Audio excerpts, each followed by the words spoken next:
أعوذ بالله من الشيطان الرجيم.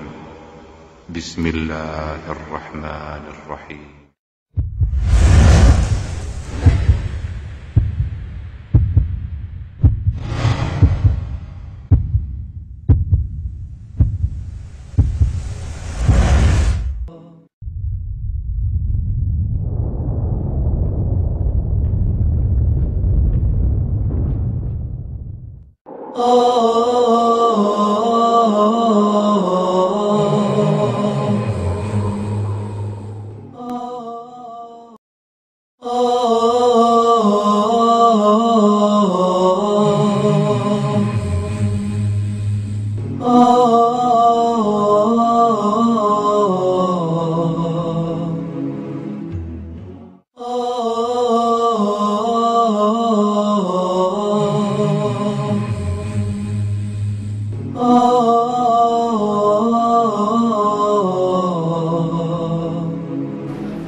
جس کی اولاد نہیں ہے ہونے والی اللہ کرے وہ انشاءاللہ وہ بھی توجہ سے سنیں اور جس کی شادی نہیں ہوئی وہ بھی توجہ سے سنیں.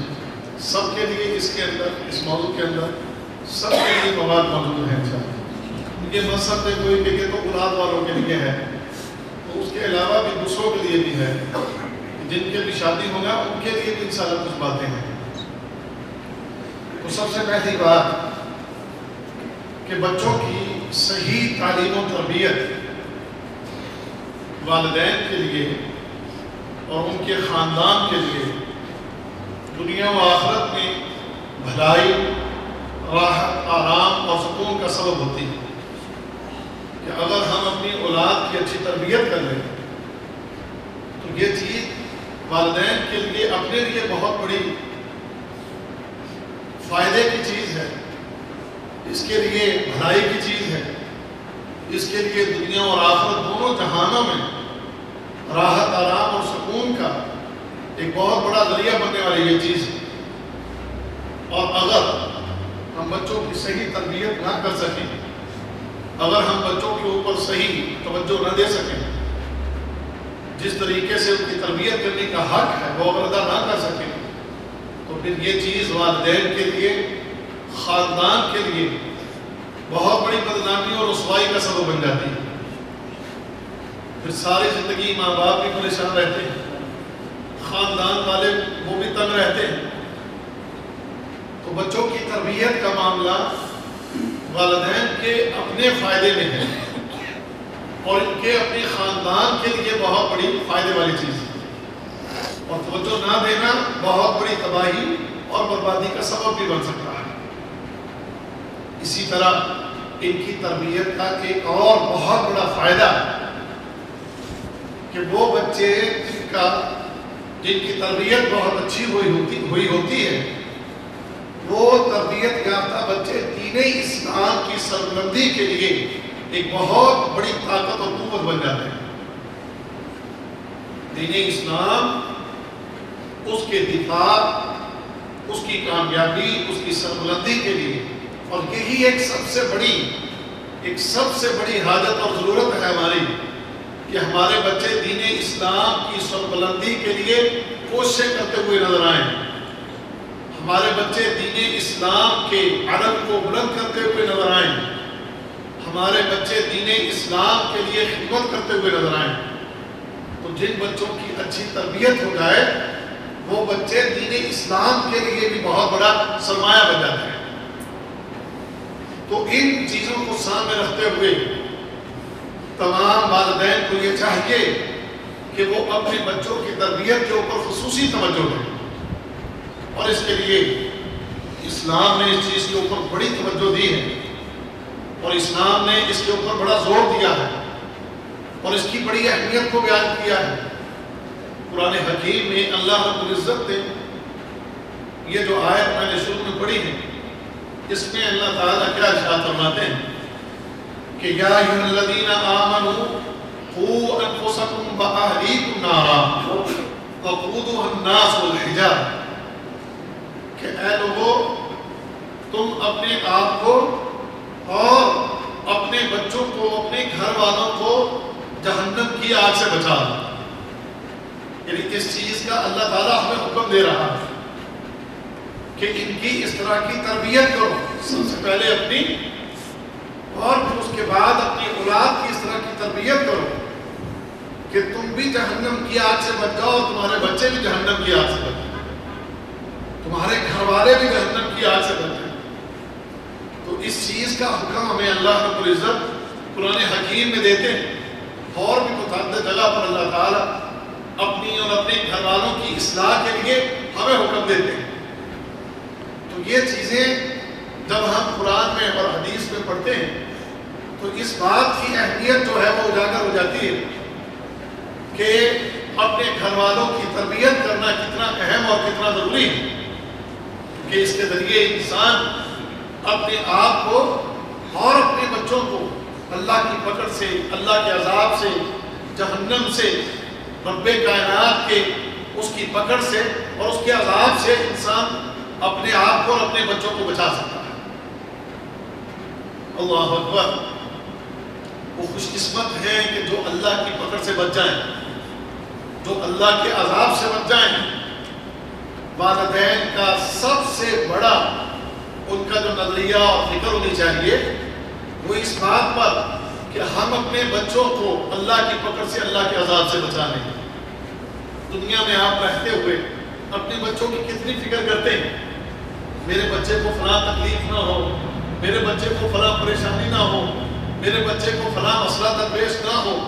ہم اپنے بچوں کو مصیبتوں، تکلیفوں، پریشانیوں سے بچانے کے لیے کتنی بھاگ دوڑ کرتے ہیں، کتنی محنت کرتے ہیں، کتنی جستجو کرتے ہیں۔ ہم ان کے لیے پردیس کاٹتے ہیں، دن رات محنتیں کرتے ہیں، دن رات کوشش کرتے ہیں، اور ہماری کوشش ہوتی ہے کہ اپنے بچے کے حصے کی تکلیفیں بھی ہم اٹھا لیں اور ہمارے بچے کو کوئی تکلیف نہ آئے۔ ہماری یہ کوشش ہوتی ہے، والدین کی یہ سوچ ہوتی ہے، یہ فکر ہوتی ہے۔ تو وہ والدین جو اپنے بچے کے لیے دنیا کے معاملات میں اتنے فکر مند ہوتے ہیں، انہیں اپنے بچوں کی آخرت کے لیے بھی فکر مند ہونا چاہیے کہ ہمارے بچے آخرت میں، بلکہ دنیا میں بھی اور آخرت دونوں جہانوں میں کہیں اللہ کی پکڑ میں نہ آ جائے۔ اس نظریے سے ہم اپنے بچوں کی تربیت کریں، اس نظریے کے ساتھ اپنے بچوں کو ہم سمجھائیں، ان کی تعلیم و تربیت اور ان کے اوپر دنیا و آخرت میں اللہ کی طرف سے جو احکام ان کے اوپر صادر کیے گئے اس کی بھی تعلیم و تربیت، اپنے بچوں کو اس سے آگاہ کریں، ان کی تربیت۔ اس کے اوپر اللہ کے رسول صلی اللہ علیہ وسلم نے بھی ہمیں بہت زبردست قسم کی نصیحتیں کی۔ ایک حدیث میں رسول اللہ صلی اللہ علیہ وسلم ارشاد فرماتے ہیں، فرمایا کہ الا کلکم راع، کہ آگاہ ہو تم میں سے ہر انسان جو ہے وہ نگہبان ہے، تم میں سے ہر انسان وہ نگہبان ہے۔ وَكُلُّكُمْ مَسْئُولٌ عَنْ رَعِيَّتِهِ، اور تم میں سے ہر انسان جو ہے وہ اپنی رعایا کے بارے میں اس سے سوال ہوگا۔ اللہ رب العزت اس سے سوال پوچھے گا کہ تمہیں میں نے جو تمہارے ماتحت لوگ تمہیں دیے تھے، چاہے وہ تمہارے گھر کی شکل میں، اولاد کی شکل میں، یا تمہارے نوکر ملازموں کی شکل میں، یا تمہارے عام رعایا کی شکل میں، جو تمہارے ماتحت لوگ تھے، اللہ اس کے بارے میں تم سے سوال کرے گا، تم سے پوچھے گا کہ بتاؤ تم نے ان کی اچھی نگہبانی کی ہے یا نہیں کی۔ ہر انسان اگر کوئی کسی ملک کا حاکم ہے تو پورا ملک، پورے ملک کی جتنی بھی رعایا ہے یہ اس کے بارے میں مسئول ہے۔ اس سے پوچھا جائے گا کہ ان کی تربیت کے حوالے سے یا ان کی ضروریات کے حوالے سے اس نے بہتر کام کیا یا نہیں کیا، اس سے سوال ہوگا۔ اسی طرح گھر کے اندر والد محترم جو ہیں یہ پورے گھر کے سربراہ ہیں اور گھر کے لوگ جو ہیں اس کی رعایا ہیں۔ اللہ رب العزت اس والد محترم سے سوال کرے گا کہ بتائیں جناب، آپ نے اپنے گھر میں اپنے بچوں، اپنی بیوی، آپ کے ماتحت آپ کے خاندان کے جو لوگ تھے ان کی آپ نے کیا تربیت کی، آپ نے ان کی کیسی دیکھ بھال کی ہے۔ کلکم مسئول عن رعیتہ، اللہ رب العزت تم سے اس کے بارے میں سوال کرے گا، یعنی آپ لوگ مسئول ہیں۔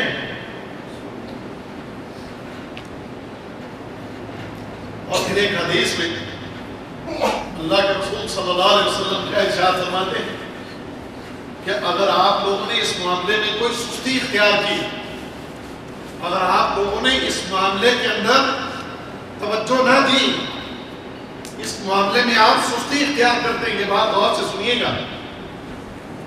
نبی معظم کی صحیح حدیث صحیح مسلم کے اندر یہ روایت ہے کہ نبی کریم صلی اللہ علیہ وسلم فرماتے ہیں ما من عبد یسترعیہ اللہ رعیہ، کہ اللہ رب العزت تم میں سے کسی کو کسی رعایا کا مسئول بنا دیتا ہے، آپ کو اس کی جو ہے مسئولیت عطا فرما دیتا ہے، اس کا آپ کو